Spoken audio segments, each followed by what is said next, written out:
This channel does not promote any violent, harmful, or illegal activities. All content provided by this channel is meant for an educational purpose only. Top quality और consistent performance के लिए सिर्फ silver pump नाम याद रखना। বাম শরিকদের সাথে কি সম্পর্ক? এই ব্রিগেড তো সিপিএমেরও ব্রিগেড না, আপনি এটাকে সিপিএম ছাড়া ব্রিগেডও বলতে পারেন চাইলে। এই ব্রিগেড ডেকেছেন কৃষক সভা, ক্ষেতমজুর ইউনিয়ন, বস্তি উন্নয়ন সমিতি আমাদের, এবং তার সাথে আমাদের ক্ষেতমজদুর ইউনিয়ন, সিআইটিইউ। সুতরাং এটাকে আপনি সিপিএম ছাড়া এই চারটে সংগঠনের ব্রিগেড বলেও আপনি চাইলে দেখতে পারেন। এর আগে যখন ইনসাফ যাত্রা হয়েছিল, তারপর ব্রিগেড শুধুমাত্র ডিওয়াইএফআইয়ের ডাকে হয়েছিল। সুতরাং এখানে দলটা প্রশ্ন নয়, কিন্তু সমস্ত বামপন্থী দল তো বটেই, এবং বামপন্থী দলগুলোর বাইরেও যে বাংলার যে বামপন্থী গণতান্ত্রিক প্রগতিশীল মানুষ আছেন, আমরা সবাইকেই আবেদন করছি, সবাইকেই অনুরোধ করছি আপনারা আমাদের সঙ্গে ব্রিগেডে আসুন। এটা হয়, অনেকের থাকে যে প্রথমে চুরি করে জেলে চলো, তারপর জেল থেকে ফিরে প্রধান মুখপাত্র হয়ে যাও। এটা যার যেরকম জীবন। কারোর কাছে রাজনীতি মানে ব্রিগেডে যাওয়া, কারোর কাছে রাজনীতি মানে চুরি করে জেলে যাওয়া। সুতরাং ওই নিয়ে ভেবে আমরা কি করব। কিন্তু এইটুকু বলতে পারি, পশ্চিমবাংলায় যবে থেকে বিজেপিকে ভোট দেওয়া শুরু করেছেন একটা অংশে তৃণমূল বিরোধী মানুষ, তবে থেকে বাংলায় তৃণমূলের জন্য রাজনীতি করাটা কিন্তু সহজ হয়ে গেছে। বিজেপিকে দেখিয়েই তৃণমূল কংগ্রেস বাংলার ধর্মনিরপেক্ষ মানুষের একটা বড় অংশের এবং সংখ্যালঘু মুসলিম সমাজের একটা বড় অংশের ভোট পেয়ে যাচ্ছে। অতএব বিজেপিকে পশ্চিমবাংলা থেকে হারানোটা, বিজেপিকে আবার আগের জায়গায় ওই 2% নামিয়ে আনাটা তৃণমূলকে পশ্চিমবাংলা থেকে সরানোর প্রথম শর্ত। এবং আমরা বাংলারও সমস্ত তৃণমূল বিরোধী মানুষকে আমরা অনুরোধ করছি, আপনারা আপনাদের ভোটগুলো সমস্ত ধর্মনিরপেক্ষ শক্তির পাশে নিয়ে আসুন, যাতে কিনা তৃণমূল কংগ্রেস এই বিজেপির জুজু দেখি একটার পর একটা ভোট আর পার না করতে পারে। না, ওনাকে দেখুন, এটা ওনাকে শুভেচ্ছা জানাচ্ছি, খুব ভালো কথা।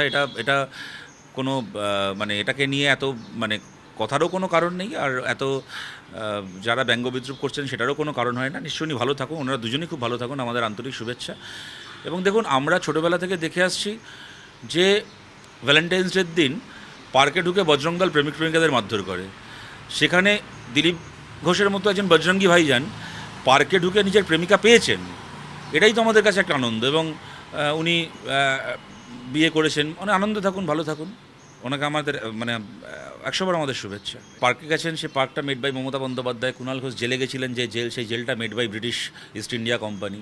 সুতরাং নিশ্চয়ই দিলীপ ঘোষ মমতা বন্দ্যোপাধ্যায়ের কাছে কৃতজ্ঞ থাকবেন, কুণাল ঘোষ ইস্ট ইন্ডিয়া কোম্পানির কাছে কৃতজ্ঞ থাকবেন। কদিন আগে লন্ডন গেছিলেন থ্যাংক ইউ বলতে, সেটা ঠিক আছে। আম্বেদকরকে কদিন আগে পার্লামেন্টে দাঁড়িয়ে ব্যঙ্গ করেছিলেন, বিদ্রুপ করেছিলেন, অপমান করেছিলেন অমিত শাহ। পরশু দিনের খবর আপনারা দেখেছেন, আপনারাও দেখিয়েছেন খুব সম্ভবত, উত্তরপ্রদেশে একজন দলিত মানুষ ঘোড়ায় চড়ে বিয়ে করতে যাচ্ছিলেন বলে তাকে ঘোড়া থেকে নামিয়ে মেরে মরণাপন্ন করে দেওয়া হয়েছে, যে তুই ছোটো জাত, তুই ঘোড়ায় চড়ে কী করে বিয়ে করতে গেলি।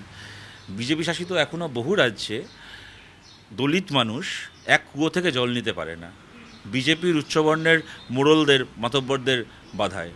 পশ্চিমবাংলার 2-3টে জায়গাতে নতুন করে এই জিনিস শুরু হয়েছে, আপনারা দেখেছেন। শিবরাত্রির পুজো দলিতদেরকে দিতে দেওয়া হচ্ছে না, বলা হচ্ছে তোমরা নিচু জাত, তোমরা মন্দিরে ঢুকে শিবরাত্রির পুজো দিতে পারবে না। এবং আপনাদেরকে বলছি যে বিজেপি আমলে ভারতের পার্লামেন্টে যেদিন শিলান্যাস করা হলো নতুন পার্লামেন্ট ভবনের, সেদিনকার রাষ্ট্রপতি রামনাথ কোবিন্দ, তিনি একজন দলিত এসসি তপশিলি সমাজের মানুষ বলে তাকে আসতে দেওয়া হলো না শিলান্যাসের অনুষ্ঠানে। সেই পার্লামেন্ট ভবন যখন উদ্বোধন হলো, দ্রৌপদী মুর্মু, তিনিও তখন রাষ্ট্রপতি, তিনিও একজন তপশিলি সমাজের, অন্তজ সমাজের মানুষ, তাকে পার্লামেন্টের উদ্বোধনে ডাকা হলো না, ঢুকতে দেওয়া হলো না। ভারতের মানে পৃথিবীর সবচেয়ে বড় গণতন্ত্রে যে ফার্স্ট পার্সন যিনি গণতন্ত্রের, সেই প্রেসিডেন্ট গণতন্ত্রের সবচেয়ে বড় মন্দির মসজিদ গির্জায় পা রাখার সুযোগ পান না। এটা হচ্ছে বিজেপির ভারত। এরা রাষ্ট্রপতিকে ছাড়ে না তার দলিত পরিচয়ের জন্য।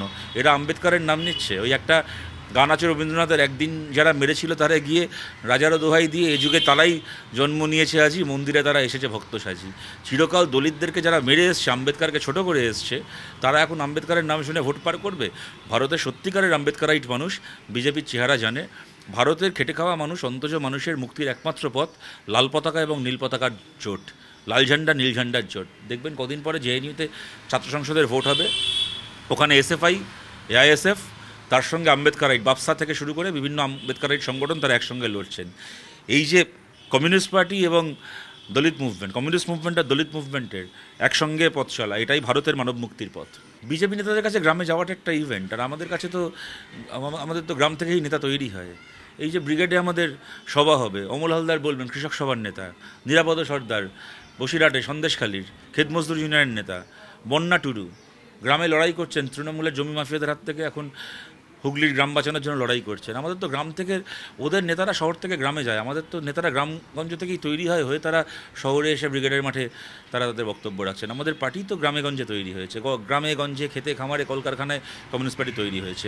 ওরা গ্রামে পিকনিক করতে যাচ্ছে, আমাদের তো পার্টির মানে অশ্রু রক্ত ঘাম সব গ্রামের মাটি থেকেই মিশে আছে। দেখুন, শুভেন্দু অধিকারী কী অভিযোগ করছেন আমরা জানি না। পশ্চিমবঙ্গ সরকার বহু ক্ষেত্রে সমস্যা যেখানে হয় সেখানে মানুষকে মানে কোনো বিরোধী দলে যাওয়াটাকে তারা আইন করে বা পুলিশকে দিয়ে আটকানোর চেষ্টা করে। এটা আমাদের কাছে নতুন কিছু না। এর আগে আমরা দেখেছি দক্ষিণ চব্বিশ পরগনা থেকে শুরু করে সন্দেশখালী থেকে শুরু করে সর্বত্র এক জিনিস হয়েছে। সুতরাং হতেই পারে বাংলার ক্ষেত্রে উনি যেটা বলছেন ঠিক বলছেন হয়তোবা, কিন্তু এটাও ঘটনা। তাহলে শুভেন্দু অধিকারীকে ওই জবাব দিতে হবে। কাশ্মীরে আপনারা 370 তুলে দেওয়ার পরে বললেন কাশ্মীর খুব শান্ত, তাহলে একজনও বিরোধী নেতাকে কাশ্মীরে পা রাখতে দিলেন না কেন? এত শান্ত তাহলে যেত।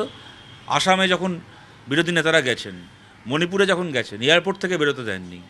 গোলাম নবী আজাদ থেকে শুরু করে সীতারাম ইয়েচুরি থেকে শুরু করে আরও বিভিন্ন দলের নেতা নেত্রীরা, রাহুল গান্ধী থেকে শুরু করে প্লেন থেকে নেমেছেন, এয়ারপোর্টের মধ্যে তাদেরকে গ্রেপ্তার করেছেন, পরের প্লেনে জোর করে তুলে দিয়ে তাদেরকে ফেরত পাঠিয়েছেন। আপনারা ভারতের যে রাজ্যে ক্ষমতায় আছেন সেখানে কাউকে পা রাখতে দেন না। আর সেই মডেল মোদির ছোটো বোন মমতা, আরএসএস কন্যা মমতা পশ্চিমবাংলায় ফলো করছে। আমরা মনে করি দুটোই অগণতান্ত্রিক। যদি কাশ্মীরে সত্যি পরিস্থিতি স্বাভাবিক থেকে থাকে তাহলে কাশ্মীরেও সবার যাওয়ার অধিকার রয়েছে, আর মুর্শিদাবাদেও সবার যেতে পারার অধিকার রয়েছে। কাশ্মীরের ক্ষেত্রে এক নিয়ম, আসামের ক্ষেত্রে এক নিয়ম, আর মুর্শিদাবাদের ক্ষেত্রে অন্য নিয়ম, এটা চলতে পারে না। মুখ্যমন্ত্রীর এই কথাগুলোর জন্যই ছেলেমেয়েগুলো চাকরি যাবে। উনি আগে থেকে বলে দিচ্ছেন যে পরীক্ষার নামে একটা ফার্স হবে, এবং আমি পরিষ্কার দেখুন বলছি, কথা আগেও বলেছি, স্কুল সার্ভিস কমিশনের মাধ্যমে যদি আবার রিক্রুটমেন্ট হয়, আবার জাল রিক্রুটমেন্ট হবে, আবার দেখবেন 2-3টে ছেলেমেয়ে মামলা করবে, আবার সেই নিয়োগ বাতিল হবে। কেননা যাদের কাছ থেকে তৃণমূল টাকা খেয়ে বসে আছে তাদেরকে এদের রক্ষা করতেই হবে, এবং এদের কাছে এটা একটা সুযোগ। আগের প্যানেলে যদি 15,000 জেনুইন ছেলেমেয়ে থেকে থাকে, এবারের প্যানেলে সেই 15,000-এর মধ্যে আরও 10,000 কোয়েশ্চেন পেপার এরা বিক্রি করবে, আরও 10,000 সাদা ওএমআর শিটে এরা চাকরি দেবে। এটাকে আবার নতুন করে আর এক রাউন্ড টাকা খাওয়ার সুযোগ হিসেবে দেখবে। অতএব আমাদের পরিষ্কার বক্তব্য, কোর্ট অ্যাপয়েন্টেড কমিটি তৈরি হোক শিক্ষাবিদদেরকে নিয়ে, ওই কল্যাণময়ের মতো আর মানিক ভট্টাচার্যের মতো চিটিংবাজ শিক্ষাবিদ নয়, স্বচ্ছভাবে যারা বিভিন্ন পর্ষদ এর আগে চালিয়েছেন, যাদের স্বচ্ছ ভাবমূর্তি আছে, সেই শিক্ষাবিদদেরকে নিয়ে নতুন কমিটি তৈরি হোক, এবং তাদের মাধ্যমে এই নিয়োগ প্রক্রিয়া চালানো হোক স্বচ্ছভাবে, যাতে কিনা একদম সঠিক নিয়োগ হয় এবং এই ঝামেলাটা ফাইনালি মেটে।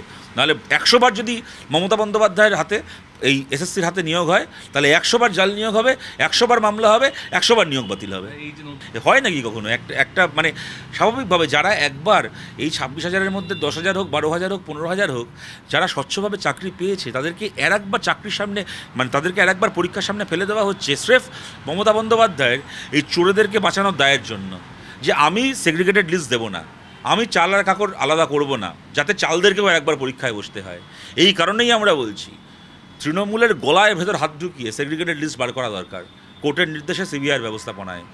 মন্ত্রিসভা, মুখ্যমন্ত্রী থেকে শুরু করে মন্ত্রিসভার যে ইনভলভ, তাদেরকে কাস্টাডিতে নিয়ে কাস্টোডিয়াল ইন্টারোগেশন করে সেগ্রিগেটেড লিস্ট বার করা দরকার। না হলে এই ছেলেমেয়েগুলোকে তো আরেকবার পরীক্ষা দিতে হবে। এটা আমরা তো সবাই বুঝতে পারছি এটা অন্যায় হচ্ছে, সবাই বুঝতে পারছি। যে বিচারপতিরা একবার চাকরি পেয়ে গেছেন তারা কি 3 বছর অন্তর অন্তর আরেকবার জুডিশিয়ারির পরীক্ষা দেন না তো? কোন চাকরিতে হয় এরকম? একবার চাকরি পেয়ে যাওয়ার পরে 5 বছর পরে আরেকবার পরীক্ষা দাও। আমরা তো সবাই বুঝতে পারছি ন্যায্য ছেলে মেয়েগুলোর সঙ্গে এটা অন্যায় হচ্ছে, কিন্তু এই অন্যায়টা হচ্ছে তার কারণ হচ্ছে সেগ্রিগেটেড লিস্ট সরকার দিচ্ছে না বলে।